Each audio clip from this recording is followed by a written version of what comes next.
بسم اللہ الرحمن الرحیم۔ نبی کریم صلی اللہ علیہ وسلم نے ایک کلمہ ارشاد فرمایا اور میں نے ایک اور بات کہی۔ آپ صلی اللہ علیہ وسلم نے فرمایا کہ جو شخص اس حالت میں مر جائے کہ وہ اللہ کے سوا اوروں کو بھی اس کا شریک ٹھہراتا رہا ہو تو وہ جہنم میں جاتا ہے، اور میں نے یوں کہا کہ جو شخص اس حالت میں مرے کہ اللہ کا کسی کو شریک نہ ٹھہراتا رہا تو وہ جنت میں جاتا ہے۔ بنی اسرائیل میں قصاص یعنی بدلہ تھا لیکن دیت نہیں تھی، اس لیے اللہ تعالیٰ نے اس امت سے کہا کہ تم پر مقتولوں کے باب میں قصاص فرض کیا گیا، آزاد کے بدلے میں آزاد اور غلام کے بدلے میں غلام اور عورت کے بدلے میں عورت۔ ہاں، جس کسی کو اس کے فریق مقتول کی طرف سے کچھ معافی مل جائے تو معافی سے مراد یہی دیت قبول کرنا ہے، سو مطالبہ مقتول اور نرم طریقے سے ہو اور مطالبے کو اس فریق کے پاس خوبی سے پہنچایا جائے۔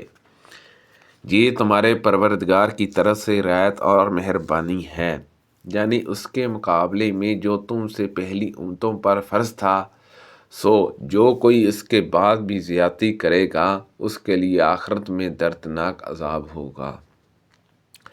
زیادتی سے مراد یہ ہے کہ دیت بھی لے لی اور پھر اس کے بعد قتل بھی کر دیا۔ میری پھوپھی ربجہ نے ایک لڑکی کے دانت توڑ دیے، پھر اس لڑکی سے لوگوں نے معافی کی درخواست کی، لیکن اس لڑکی کے قبیلے والے معافی دینے کو تیار نہیں ہوئے اور رسول اللہ صلی اللہ علیہ وسلم کی خدمت میں حاضر ہوئے اور قصاص کے سوا اور کسی چیز پر راضی نہیں تھے۔ چنانچہ آپ صلی اللہ علیہ وسلم نے قصاص کا حکم دے دیا۔ اس پر انس بن نضر رضی اللہ عنہ نے عرض کیا، یا رسول اللہ صلی اللہ علیہ وسلم، کیا ربجہ رضی اللہ عنہا کے دانت توڑ دیے گئے؟ نہیں، اس ذات کی قسم جس نے آپ کو حق کے ساتھ محبوس کیا ہے، ان کے دانت نہ توڑے جائیں گے۔ اس پر آپ صلی اللہ علیہ وسلم نے فرمایا کہ انس کتاب اللہ کا حکم قصاص کا ہی ہے۔ پھر لڑکی والے راضی ہو گئے اور انہوں نے معاف کر دیا۔ اس پر آپ صلی اللہ علیہ وسلم نے فرمایا کہ کچھ اللہ کے بندے ایسے ہیں کہ اگر وہ اللہ کا نام لے کر قسم کھائیں تو اللہ ان کی قسم پوری کر ہی دیتا ہے۔ عاشوراء کے دن جاہلیت میں ہم روزہ رکھتے تھے، لیکن جب رمضان کے روزے نازل ہو گئے تو نبی کریم صلی اللہ علیہ وسلم نے فرمایا کہ جس کا جی چاہے عاشوراء کا روزہ رکھے اور جس کا جی چاہے نہ رکھے۔ عاشوراء کا روزہ رمضان کے روزوں کے حکم سے پہلے رکھا جاتا تھا۔ پھر جب رمضان کے روزوں کا حکم نازل ہوا تو آپ صلی اللہ علیہ وسلم نے فرمایا کہ جس کا جی چاہے عاشوراء کا روزہ رکھے اور جس کا جی چاہے نہ رکھے۔ حشاش ان کے جہاں آئے، وہ اس وقت کھانا کھا رہے تھے۔ حشاش نے کہا کہ آج تو عاشوراء کا دن ہے۔ حضرت ابن مسعود رضی اللہ عنہ نے کہا کہ ان دنوں میں عاشوراء کا روزہ رمضان کے روزوں کے نازل ہونے سے پہلے رکھا جاتا تھا، لیکن جب رمضان کے روزوں کا حکم نازل ہوا تو یہ روزہ چھوڑ دیا گیا۔ آؤ تم بھی کھانے میں شریک ہو جاؤ۔ عاشوراء کے دن قریش زمانہ جاہلیت میں روزہ رکھتے تھے اور نبی کریم صلی اللہ علیہ وسلم بھی اس دن روزہ رکھتے تھے۔ جب آپ صلی اللہ علیہ وسلم مدینہ تشریف لائے تو جہاں بھی آپ صلی اللہ علیہ وسلم نے اس دن روزہ رکھا اور صحابہ رضی اللہ عنہما کو بھی اس کے رکھنے کا حکم دیا۔ لیکن جب رمضان کے روزوں کا حکم نازل ہوا تو رمضان کے روزے فرض ہو گئے اور عاشوراء کے روزے کی فرضیت باقی نہیں رہی۔ اب جس کا جی چاہے اس دن بھی روزہ رکھے اور جس کا جی چاہے نہ رکھے۔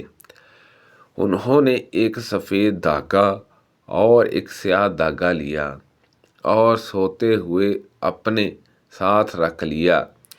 جب رات کا کچھ حصہ گزر گیا تو انہوں نے اسے دیکھا، وہ دونوں میں تمیز نہیں ہوئی۔ جب صبح ہوئی تو عرض کیا، یا رسول اللہ صلی اللہ علیہ وسلم، میں نے اپنے تکیے کے نیچے سفید سیاہ دھاگے رکھے تھے اور کچھ نہیں ہوا۔ تو نبی کریم صلی اللہ علیہ وسلم نے اس پر بطور مذاق کے فرمایا کہ پھر تو تمہارا تکیہ بہت لمبا چوڑا ہو گیا کہ صبح کا سفیدی خط اور سیاہ خط اس کے نیچے آ گیا تھا۔ نبی کریم صلی اللہ علیہ وسلم نے فرمایا کہ تمہاری کھوپڑی پھر تو بڑی لمبی چوڑی ہو گئی اگر تم نے رات کو 2 دھاگے دیکھے ہیں۔ پھر فرمایا کہ ان سے مراد رات کی سیاہی اور صبح کی سفیدی ہے۔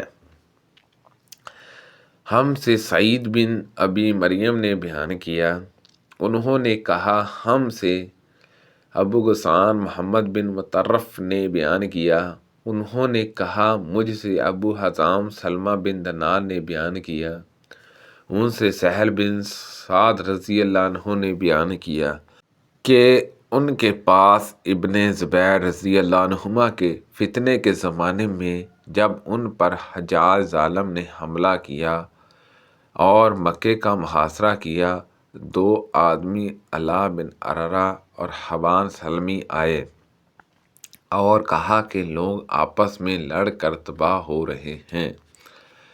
آپ عمر رضی اللہ عنہ کے صاحبزادے اور رسول اللہ صلی اللہ علیہ وسلم کے صحابی ہیں، پھر آپ کیوں خاموش ہیں؟ اس فساد کو رفع کیوں نہیں کرتے؟ ابن عمر رضی اللہ عنہما نے کہا کہ میری خاموشی کی وجہ صرف یہ ہے کہ اللہ تعالیٰ نے میرے کسی بھی بھائی مسلمان کا خون مجھ پر حرام قرار دیا ہے۔ اس پر انہوں نے کہا کیا اللہ تعالیٰ نے یہ ارشاد نہیں فرمایا ہے وَقَاتَلَهُمْ حَتَّى لَا تَكُونَ فِتْنَةٌ کہ اور ان سے لڑو جہاں تک کہ فساد باقی نہ رہے۔ ابن عمر رضی اللہ عنہما نے فرمایا کہ ہم قرآن کے حکم کے مطابق لڑ رہے ہیں جہاں تک کہ فتنہ یعنی شرک و کفر باقی نہیں رہا اور دین خالص اللہ کے لیے ہو گیا، لیکن تم لوگ چاہتے ہو کہ تم اس لیے لڑو کہ فتنہ اور فساد پیدا ہو اور دین اسلام ضعیف ہو، کافروں کو جیت ہو اور اللہ کے برخلاف دوسروں کا حکم سنا جائے۔ سبحان اللہ عز و جل۔ اللہ پاک سے دعا ہے کہ اللہ پاک ان حدیثوں پر عمل کرنے کی توفیق عطا فرمائے۔ کو پڑھنے میں غلطی کوتاہی ہو گئی ہو تو اللہ پاک معاف فرمائے۔ اللہ پاک ہم سب کو صحت و تندرستی عطا فرمائے۔